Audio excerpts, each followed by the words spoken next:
अस्सलाम वालेकुम नाजरीन, मैं हूं जीएम जमाली और आप देख रहे हैं डिजिटल के सबसे बड़े चैनल न्यूज़ पाकिस्तान का प्रोग्राम ए टू जी।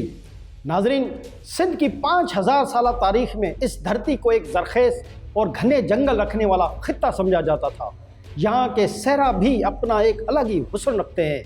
सिंध को औलियाओं की धरती भी कहा जाता है, लेकिन वक्त के साथ साथ सिंध धरती माफियाज के ज़ेर असर जाती रही है। ज़राअत ख़त्म, जंगल सुकड़ते जा रहे हैं, खरबों रुपए मालियत की ज़मीन माफियाज के चंद लोगों ने डकार लिए हैं और हर हुकूमत में बैठे सियासतदान और ब्यूरोक्रेट्स इन माफियाज की ढाल बने हुए हैं। ये इतनी बड़ी दास्तान है कि इस पर सैकड़ों प्रोग्राम किए जा सकते हैं, लेकिन हम आपको मुख्तसरन कुछ चीज़ों के बारे में आगाह करेंगे और मुकम्मल डेटा देकर तहकीकाती इदारों की भी मदद को अपना फ़र्ज समझेंगे, ताकि इन माफियाज का घेरा तंग हो और बची कुची ज़मीन, जंगल और सहरा को बचाया जा सके। जी नाजरीन, सिंध में पोल्ट्री मकासद के लिए 30 साल लीज देने का अख्तियार मुतल्लिका डिप्टी कमिश्नर को हासिल है। माजी में ये ज़मीन इसलिए वक्ती तौर पर लीज दी जाती रही है कि ज़राअत को भी फ़रोग मिले और पोल्ट्री की सनत को बढ़ाकर लोगों तक दूध, दही, अंडे और दीगर अशिया की दस्तयाबी को यकीनी बनाया जा सके। और ये ज़मीन इंतहाई कम दाम पर ज़रई मकासद के लिए भी दी जाती रही है। जी नाजरीन, लेकिन बदकिस्मती से हर जगह माफियाज अपना किरदार अदा करने लग जाते हैं। 30 साल लीज पर हासिल की गई लाखों एकड़ ज़मीन रिहायशी कॉलोनियाँ, फ्लैट्स, फैक्ट्रियाँ, मिलें, पेट्रोल पंप्स और दीगर कमर्शियल सरगर्मियों के लिए इस्तेमाल की जा रही हैं। सुप्रीम कोर्ट ऑफ पाकिस्तान की हिदायत पर सिंध हुकूमत के महकमा रेवेन्यू ने एक नोटिफिकेशन जारी करके सूबे भर के डिप्टी कमिश्नर्स को हिदायत की कि 30 साल वो ज़मीन जो कि असल मकासद से हटकर इस्तेमाल हो रही हो, उसे मनसूख करके सरकारी तहवील में लिया जाए। लेकिन बदकिस्मती से खरबों रुपए मालियत की एरादी से कब्जा वागुजार नहीं कराया जा सका।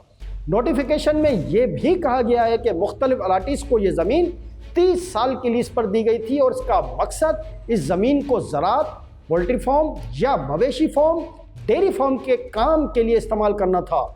लेकिन लीज मुआहदे की शराइत पर अमल नहीं किया गया और इस ज़मीन को दीगर कामों के लिए इस्तेमाल किया जा रहा है।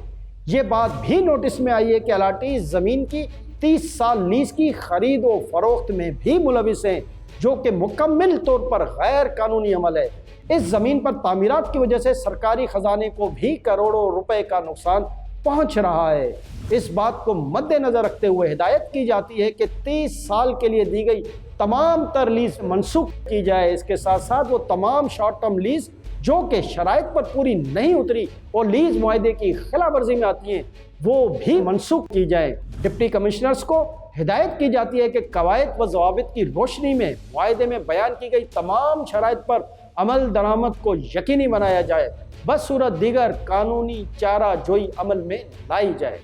इस मामले को अवलीन तरजीह पर रखा जाए और इसकी रिपोर्ट मुतल्लिका डिपार्टमेंट को भी अरसाल की जाए। ज़िलावार फहरिस्त से मालूम हुआ है कि हवा गोट, मंसूर नगर, रईस अमीरोई कॉलोनी, तनवीर कॉलोनी, हवा क्वार्टर, याकूबाबाद, नूरी बंगश कॉलोनी, सिद्दीक अकबर कॉलोनी, गुलशन ब्यार कॉलोनी और गुलशन ज़िया कॉलोनी में गैर कानूनी तामीरात का अमल जारी है, जबकि दीगर अजला की दे खरखरो, दे कोंकर, दे रेडी, दे इब्राहिम हैदरी, दे गुजरो, दे थोमिंग समेत दीगर इलाके शामिल हैं।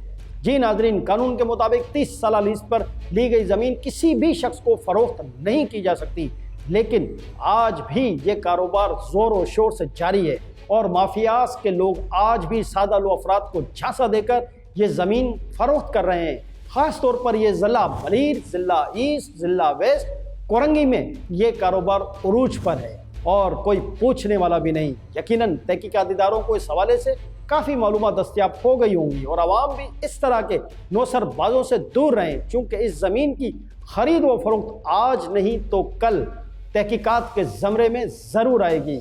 जी नाजरीन, ये था आज का ए टू जी। उम्मीद है कि आपको पसंद आया होगा। हमें अपनी कीमती आरा से आगाह करना मत भूलिएगा। अगले प्रोग्राम में फिर होगी आपसे मुलाकात एक नई रिपोर्ट के साथ। तब तक के लिए अपने मेज़बान जीएम जमाली को इजाज़त दीजिए। अल्लाह हाफ़िज़।